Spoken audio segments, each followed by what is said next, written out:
All of you, welcome to Afro Education. So CSER അതിന്റെ cut off ഇന്ന് provide ചെയ്തിട്ടുണ്ട് അല്ലേ. സോ CSER ലൈഫ് സയൻസിന്റെ ഒരു കട്ട് ഓഫ് അനാലിസിസ് ആണ് നമ്മൾ ഇന്നത്തെ വീഡിയോയിൽ we are checking. Okay, yes. So first of all, congratulations to all participants, all students who clear the GRF, NET or PhD only category for this time. Okay, let's move to the video. So here, one of that exam conduct ചെയ്തിട്ടുള്ളത് actually December 18th ആയിരുന്നു അല്ലേ. But the result will be available from February 23rd onwards, I think. Yes. അപ്പോൾ അതുകൊണ്ട് തന്നെ ഇന്നാണ് നമ്മുടെ result actually set out ചെയ്തിട്ടുള്ളത്. അപ്പൊ അതുകൊണ്ട് നമുക്ക് ജസ്റ്റ് മീൻസ് ലൈഫ് സയൻസിന്റെ ഒരു കട്ട് ഓഫ് നമുക്കൊന്ന് ജസ്റ്റ് നോക്കിയിട്ട് പോവാം. സോ ഹിയർ നമുക്ക് കമ്പാരബിളി നമ്മൾ നോക്കുന്ന സമയത്ത് ഇപ്രാവശ്യം ഒരു മീഡിയം ലെവലിൽ അത്യാവശ്യം നമ്മുടെ CSERന്റെ കേസിൽ ഇതുവരെ വന്നിട്ടുള്ള കട്ട് ഓഫുകളെക്കാളൊക്കെ ഹയസ്റ്റ് ആയിട്ടുള്ള ഒരു കട്ട് ഓഫ് ആണ് നമുക്ക് ഇപ്രാവശ്യം വന്നിട്ടുള്ളത് എന്നുള്ളത് അല്ലെ. There is 54 for unreserved category അല്ലെ. 54% ആണ് കേട്ടോ, പെർസെന്റൈൽ അല്ല. ഇപ്പൊ പല സ്റ്റുഡൻസ് അവരുടെ പെർസെന്റൈൽ മുന്നേ നമുക്കറിയാം ഡിസംബറിൽ അല്ലെ, December 24 നമുക്ക് ലൈഫ് സയൻസിന്റെ മീൻസ് കട്ട് ഓഫ് വന്നിട്ടുണ്ടായിരുന്നത് ദാറ്റ് ഇസ് ഓൺ പെർസെന്റൈൽ ആയിരുന്നു അല്ലെ. അന്ന് 99.0 സംതിങ് ഒക്കെ ആയിരുന്നു എന്ന് പറഞ്ഞാൽ ഈ പറഞ്ഞ 51.5% ഒക്കെ ആയിരുന്നു അന്നത്തെ കട്ട് ഓഫ് എന്ന് പറയുന്നത്.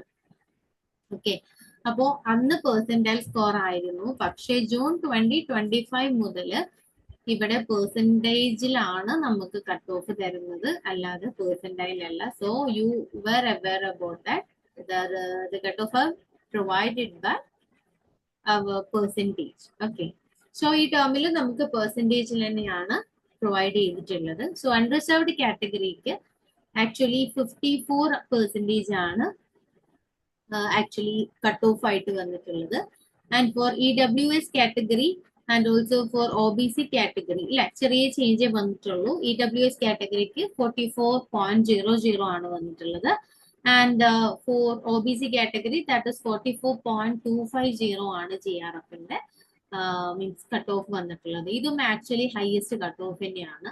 എബവ് 89, അതായത് ഒരു 90 മാർക്ക് അറൗണ്ട് ആണ് ആക്ച്വലി ഇപ്രാവശ്യത്തെ OBC ആൻഡ് ഓൾസോ EWS കാറ്റഗറിയിൽ GRFന്റെ ഒരു മാർക്ക് എന്ന് പറയുന്നത്. ആൻഡ് ഓൾസോ വലിയ ക്രിട്ടിക്കൽ ആയിട്ടുള്ള ചേഞ്ച് നമുക്ക് കാണുന്നത് SC ST കാറ്റഗറിയിലാണ് അല്ലെ. അതിലും അത്യാവശ്യം നല്ല രീതിക്ക് തന്നെ കട്ട് ഓഫ് ഹയർ ആയിട്ട് തന്നെ നമുക്ക് കാണാൻ പറ്റുന്നുണ്ട്. ബട്ട് PWDയിൽ വലിയ ചേഞ്ചസ് ഒന്നുമില്ല, എല്ലാ ടൈമിലും വരുന്ന പോലെ തന്നെ 25% ആണ്. അതായത് അറൌണ്ട് 50 മാർക്കാണ് PWD കാറ്റഗറിയിൽ ആക്ച്വലി വന്നിട്ടുള്ളത്. And there is also an we have to find, നമുക്കറിയാം 48% 48.600% ആണ് ലൈഫ് സയൻസിന്റെ net or assistant professor category 2 cut off എന്ന് പറയുന്നത്. For EWS category that is 39.600 and for OBC category that is 39.825. സാധാരണ നമ്മൾ മുന്നേ വന്ന കട്ട് ഓഫുകളൊക്കെ നമ്മൾ നോക്കിക്കഴിഞ്ഞാൽ we can found that EWS category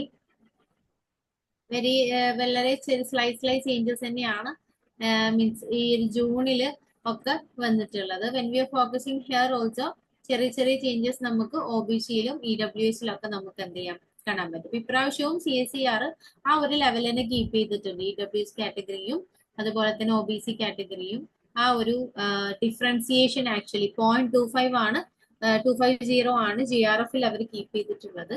like that 0.2 something 23 something value ആണ് അവര് ലൈഫ് സയൻസിലെ നെറ്റിന്റെ കാറ്റഗറി 2 അവർ എന്ത് ചെയ്തിട്ടുള്ളത്, ഒരു EWS OBC കാറ്റഗറി തമ്മിലുള്ള കട്ട് ഓഫ് ഡിഫറൻസ് അവർ കൊണ്ടുവന്നിട്ടുള്ളത്. ആൻഡ് ഓൾസോ കഴിഞ്ഞ പ്രാവശ്യത്തെക്കാളും ST കാറ്റഗറിയിലും നമുക്ക് നെറ്റിന്റെ കട്ട് ഓഫ് ഹയസ്റ്റ് ആയിട്ട് കാണാൻ പറ്റും. That is for SC category 32.400 and also 30.825 ആണ് ആക്ച്വലി ST കാറ്റഗറിക്ക് വന്നിട്ടുള്ളത്. അതുപോലെ തന്നെ നമുക്ക് കഴിഞ്ഞ ടേമിലെ അഡ്മിഷൻ ടു PhD ഓൺലി അഥവാ നമ്മൾ category 3 percentage score for percentage for unreserved category എന്ന് പറയുന്നത് 39% ആണ്. For EWS and for OBC category, that is 33%. And for SC, ST, that also for PWD, here is the 25% also. അപ്പോൾ ഇവിടെ നമുക്ക് കഴിഞ്ഞ പ്രാവശ്യം നമ്മുടെ ജൂൺ 25 ഒരു റിസൾട്ടിലെ മീൻസ് അനാലിസിസ് കട്ട് ഓഫിലേക്ക് നമ്മൾ പോയി കഴിഞ്ഞാൽ 51% ആണ് ആക്ച്വലി JRF വന്നിട്ടുണ്ടായിരുന്നത്. 46% ആയിരുന്നു നെറ്റിൽ അൺറിസർവ്ഡ് കാറ്റഗറിയിൽ ഉണ്ടായിരുന്നത്. ആൻഡ് ഓൾസോ 38.25 ആയിരുന്നു മീൻസ് കാറ്റഗറി 3 കട്ട് ഓഫ് എന്ന് പറയുന്നത്. അപ്പോൾ ഇതിൽ സ്ലൈറ്റ് ആയിട്ടുള്ള ചേഞ്ച് എന്ന് പറഞ്ഞാൽ നല്ല രീതിയിലുള്ള ചേഞ്ച് തന്നെയാണ് നമുക്ക് കാണാൻ പറ്റുക അല്ലെ. 51 നിന്നും 54 നമുക്ക് 3% നമുക്ക് എന്ത് ചെയ്യാൻ പറ്റും, ഇൻക്രീസ് ആയിട്ട് തന്നെ കാണാൻ പറ്റുന്നുണ്ട്. ആൻഡ് ഓൾസോ നമ്മള് നെറ്റ് നോക്കിക്കഴിഞ്ഞാലും 46.3 ആയിരുന്നിടത്ത് 48.6 ആണ് അല്ലെ. ഓൾമോസ്റ്റ് 2.3 പോയിന്റ് ഒക്കെ പെർസെന്റേജ് എന്ത് ചെയ്തിട്ടുണ്ട് ഇപ്രാവശ്യം നെറ്റിലും കട്ട് ഓഫ് ഇൻക്രീസ് ചെയ്തിട്ടുണ്ട് എന്നുള്ളതാണ്. ആക്ച്വലി ആ ഒരു കട്ട് ഓഫ് ഇൻക്രീസിങ് നമുക്ക് എല്ലാ കാറ്റഗറിയിലും ഇവിടെ എന്ത് ചെയ്യും കാണാൻ പറ്റും. Bulk increasing in the general category I think so. അപ്പോൾ വലിയ വലിയ ചേഞ്ചസ് ആണ് means that is cut off OBC cut off നമുക്ക് ഇപ്രാവശ്യം കഴിഞ്ഞ പ്രാവശ്യം 43.75 ആയിരുന്നു, അത് ഇപ്രാവശ്യം 44.25 ആയി. വലിയൊരു ഇൻക്രീസ് ആണ് OBCയുടെ കേസിലും JRF ഉണ്ടായിട്ടുള്ളത്, also in case of unreserved category.